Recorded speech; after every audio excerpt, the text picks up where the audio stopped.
We are kicking things off with Karrion Kross, as the former Killer Kross confirmed through his documentary yesterday that his WWE contract had officially expired, marking the end of his run with the company. He made it clear he would not be continuing with WWE, effectively declaring himself a free agent. Within minutes of the announcement, the news sparked heavy discussion across the wrestling world, and in a surprising twist, that buzz surfaced on WWE's own social media platforms. Shortly after, WWE's social media posts promoting the August 10th episode of WWE LFG quickly became a hub for fan reactions, with the hashtag WeWantKross flooding the replies. That fan-driven momentum didn't stop there. The next day, WWE posted a video on Instagram of Adam Pearce previewing the August 11th episode of Raw, but fans ignored the promo entirely, instead bombarding the comments with over 2,600 messages, overwhelmingly chanting the same demand, WeWantKross. If all this sounds familiar, there's a reason. Earlier this year, when R-Truth was released, the company's social media channels experienced a similar takeover, with every post overwhelmed by hashtag WeWantTruth. The fervor didn't stay online either. It spilled into live crowds at Raw, NXT, SmackDown, and even TNA events. Eventually, the noise got too loud for WWE to ignore, and Truth returned. Riding that kind of proven wave of support, Kross wasted no time making his next move. Just one day after his reported WWE exit, on August 11, 2025, Kross launched a brand new pro wrestling tees store, and the merch makes it clear he's bringing back his Killer Kross character. The collection features bold logos and catchphrase shirts that reference his pre-WWE identity, signaling a clear break from the WWE branding. Scarlett followed suit, debuting her own pro wrestling tees store packed with multiple smoke show designs and other shirts that showcase her unique character. While Karrion Kross and Scarlett publicly announced themselves as free agents ready for bookings, not everyone's buying it, and signs of skepticism were easy to see on this week's Raw. During the broadcast, one fan in the front row held a sign for Kross, which some think may have been intentionally planted. On top of that, Michael Cole mentioned Kross on commentary before Sami Zayn's match against Rusev, bringing up Zayn's SummerSlam win over him. Cole said, "There's been a lot of momentum on the side of Sami Zayn as of late, especially after this victory over Kross at SummerSlam." And finally, during his backstage segment, Xavier Woods ended his promo by saying "tick-tock," a phrase closely associated with Karrion Kross. Since Kross played a key role in the New Day's heel turn in the past, fans saw this as a subtle tribute or nod to him. This is unusual, as WWE rarely references wrestlers who have actually left the company, especially so soon after their departures. On Wrestling Observer Radio, Brian Alvarez added more fuel to the fire and pointed out how WWE kept featuring Kross on television weekly alongside Sami Zayn and continued promoting his new book on NXT, a move that seems odd if the company expected him to walk away for good. Adding another layer, Alvarez revealed Kross is currently on a media tour for his book, but his publisher has instructed interviewers not to ask anything about his WWE contract or release. The curious part, this tour isn't even connected to WWE, which only deepens the mystery. All of this has left fans divided. Is this a genuine departure, or just a carefully planned creative angle? With WWE staying silent and Kross dodging questions, the speculation only grows. If this is a storyline, some fans could feel betrayed after how convincingly Kross shared his truth in his documentary, potentially turning the crowd against him upon his return. This week's WWE Raw saw the World Heavyweight Championship scene reach a new level, with the pressure on Seth Rollins intensifying. The show opened with CM Punk, who got a thunderous ovation as he addressed Rollins and his Money in the Bank cash-in at SummerSlam and admitted to feeling like he had let the fans down. Punk vowed that his disappointment would only fuel him to reclaim the title and made it clear that he only feels contempt for Rollins, as he accused the champion of continuing to try to be him. That's when LA Knight approached, gaining an equally impressive ovation as he admitted that Punk was screwed out of the title and did deserve to hold the gold still. However, he warned Punk to stay out of his business after he cost him his title shot last week. While things started respectfully between them, things quickly got heated as both men began trading lines alongside each other until Paul Heyman made his presence known alongside Braun Breaker and Bronson Reed. This set up a tag team main event between the four wrestlers, but Breaker wanted to get physical much sooner. He attempted to charge into the ring, but Heyman and Reed restrained him. Breaker then channeled his family with some poor math, claiming that Punk was 47 and Knight was 40, meaning they had a combined age of over 100, which was not true. But this was a fun nod to Scott Steiner's iconic Steiner Math promo from TNA over 15 years ago. Punk showed some of his own humor during the main event as he hilariously barked at Breakker before he suplexed him, mocking the young wrestler. The former AEW star seemed to have things wrapped up for a win with Breakker set for a GTS, but that's when Seth Rollins hit the ring and attacked him, ending the match chaotically and uncontrollably. Jey Uso ended up making the save and evening things out from a numbers perspective, wiping out Breakker with a chair before taking a wild swing at Rollins, although he did duck out of the way. Reed wasn't so lucky as he got nailed with a chair attack to his spine, but before things could go any further, Adam Pearce appeared to deliver some major news ahead of Clash in Paris. After calling Rollins a liar, he revealed that Rollins will defend his World Heavyweight title against Knight, Punk, and Uso in a monumental Fatal 4-Way at the upcoming Premium Live event. The announcement got a huge reaction, and that was followed by Punk and Knight brawling. Uso tried to split them up, but he ate an elbow from Knight for his troubles, which is when Rollins took advantage and got involved.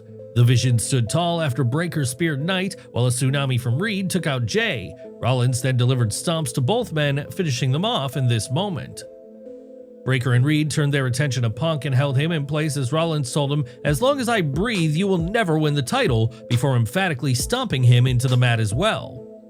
The main event itself featured some great in-ring action, but the ending felt a little too familiar, with run-ins and a post-match beatdown that fans eventually will tire of seeing.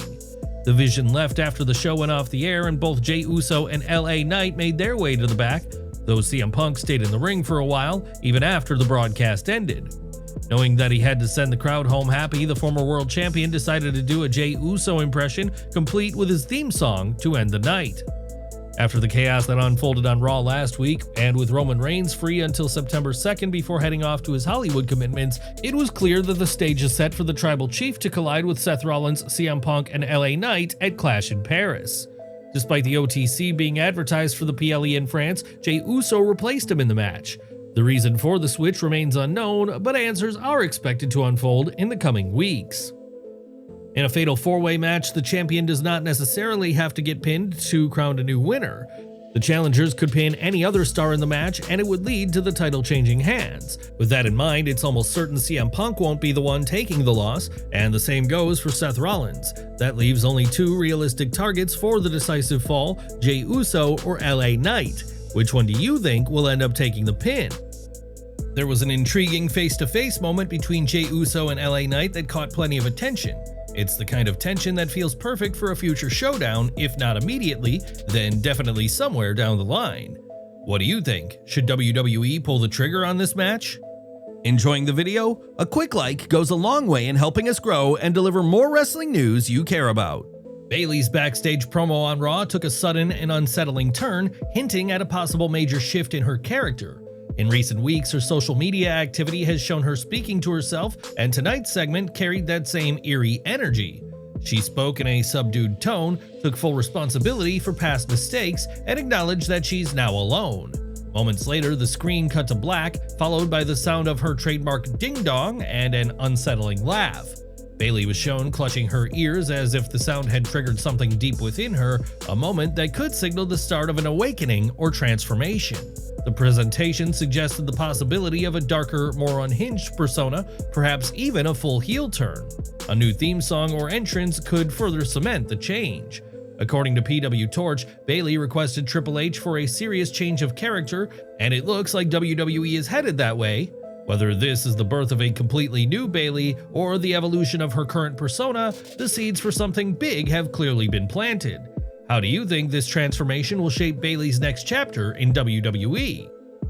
Cody Rhodes walked out of SummerSlam 2025 with the undisputed WWE Championship after a brutal street fight with John Cena, but the American Nightmare admits he was feeling every bit of that war as soon as he stepped backstage. While speaking to Sports Illustrated, Cody detailed the first moments after the match, giving fans a glimpse into what it's really like to walk through the curtain after such a high-impact showdown. He said there's even a photo that perfectly captured the toll it took on him. "There's a photo of me laying down right afterwards. I had a little dressing room right over by Gorilla. There's a photo of me laying down on the floor, and it's very telling. I'm just laying face forward, and I'm holding on to my side."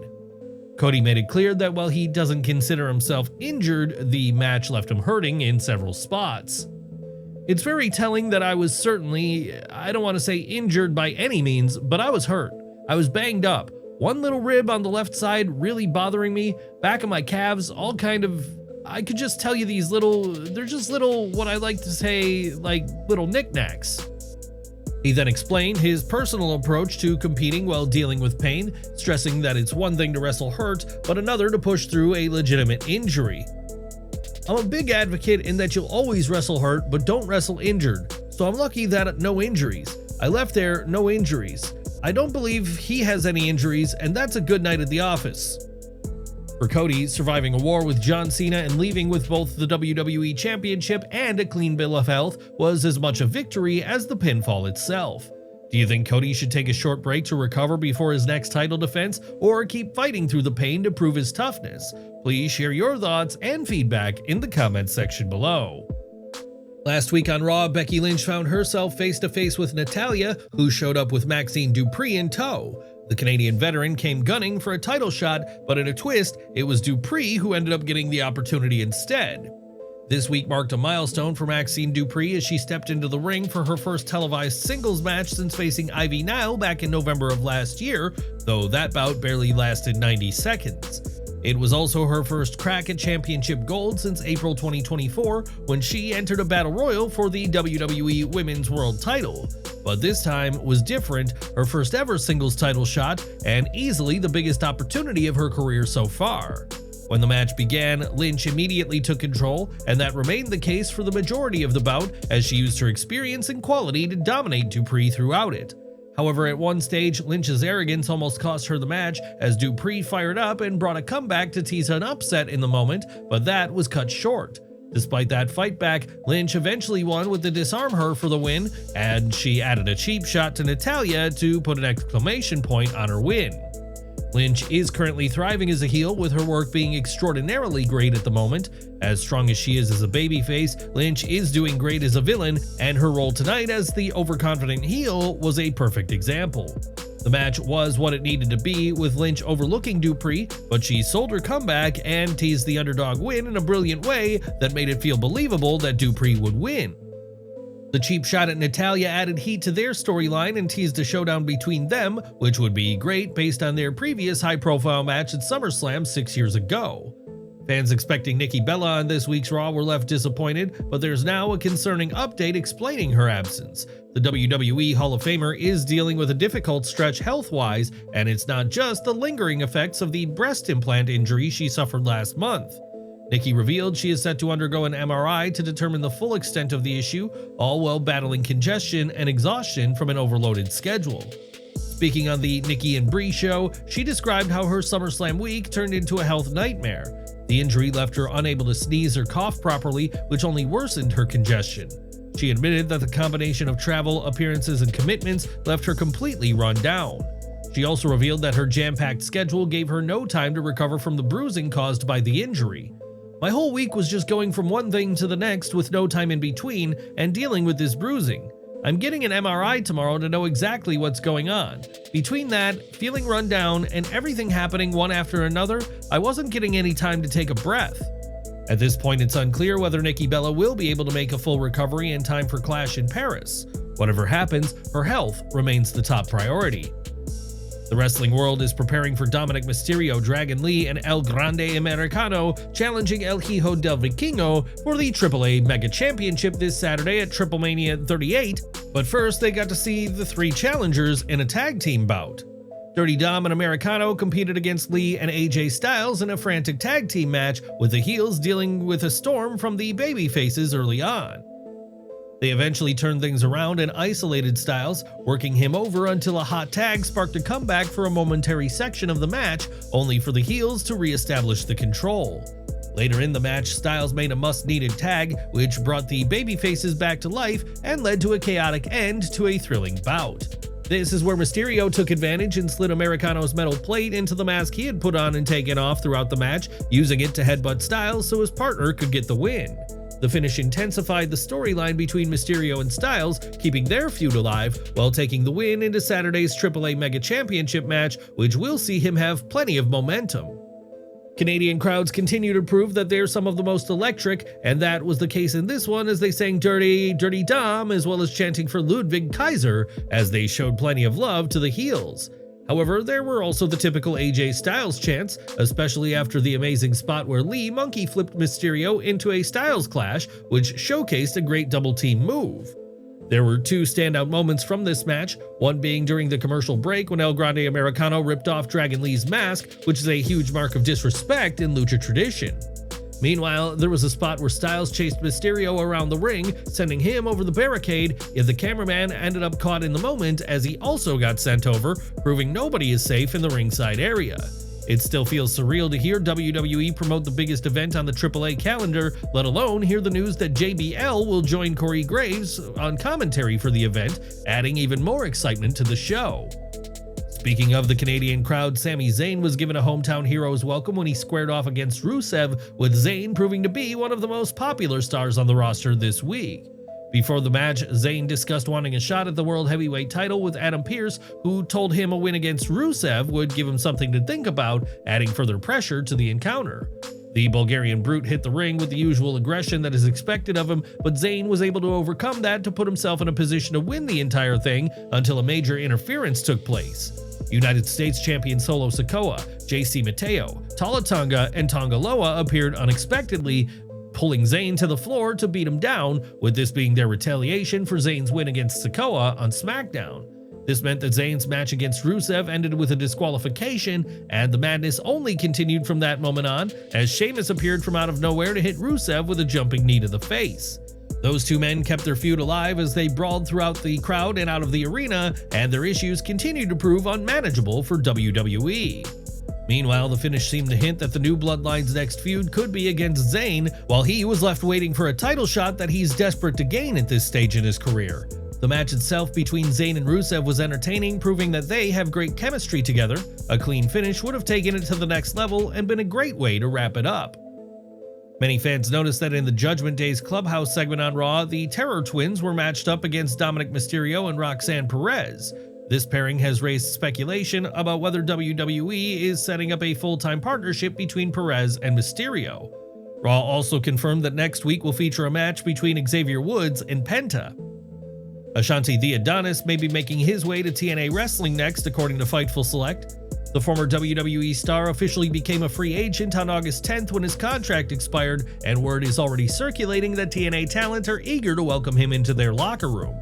Adonis was told weeks before his deal ended that WWE wouldn't be renewing his contract. Although he spent the last year working in NXT, he was still on a main roster contract, and both the locker rooms appreciated his work ethic. TNA's interest isn't surprising given Ashante's history. Earlier this year, in January, he wrestled for the company against Jake Something and made a solid impression. Before WWE, he also had matches in ROH under previous management and was a regular at MCW. With no non-compete clause holding him back, Ashante is free to appear anywhere right away, making a return to TNA a real possibility. If it happens, it would mark his first official run with the company after years of building his name across various promotions. WWE dropped a shocking announcement ahead of Raw this week. Naomi is officially out of action. This means that her scheduled title match against Io Sky was unable to take place as the champion was medically unable to compete. Although WWE clearly stated she was injured, unconfirmed sources report that she simply didn't want to go to Canada due to Jimmy Uso's part-time ban in the country. There was a time when the Usos were prevented from entering the country due to their past DUIs, and that might have impacted Naomi's decision-making this week.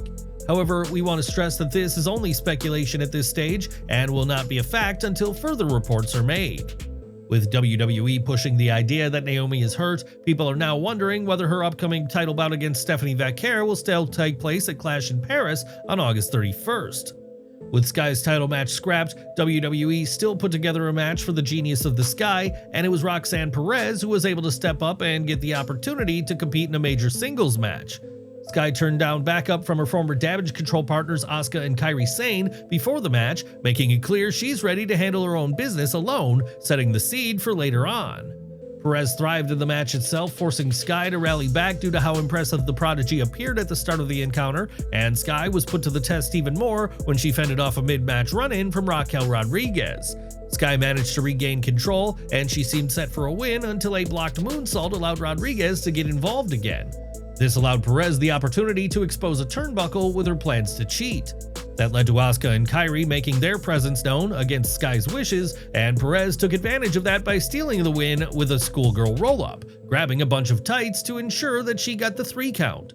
It continued to push the tension between the Damage Control trio, and it feels like the Kabuki Warriors turning on Sky is inevitable at this point, which would set up an amazing storyline. Meanwhile, in the singles match itself, Sky and Perez had brilliant chemistry, although all the run-ins and messy finish did weigh down the overall quality of it. The Damage Control storyline is one worth telling, but adding all of the Rodriguez elements made it a lot for one match. There was also one scary spot where Sky attempted a moonsault that Perez was supposed to block, only for Sky to land foot first on her arm. Fortunately, Perez appeared to be okay, but that was a spot that almost went tragically wrong. The situation continued backstage though, as Io Sky was visibly frustrated with the defeat and how everything went down, as she told Asuka, "You didn't help me." The issue only got worse when the Empress of Tomorrow pushed her, which showed her frustrations, with the situation reaching a boiling point between the long-term friends. There's plenty of speculation that a heel turn is in Asuka's future, and this confrontation could be setting up a major singles bout between them, which fans are bound to love. We're ending today with further seeds being planted for this storyline when Rhea Ripley approached Sky to warn her about the Kabuki Warriors, but Sky told Mommy to stay out of the situation. How did you find Raw this week? Let us know in the comments section below.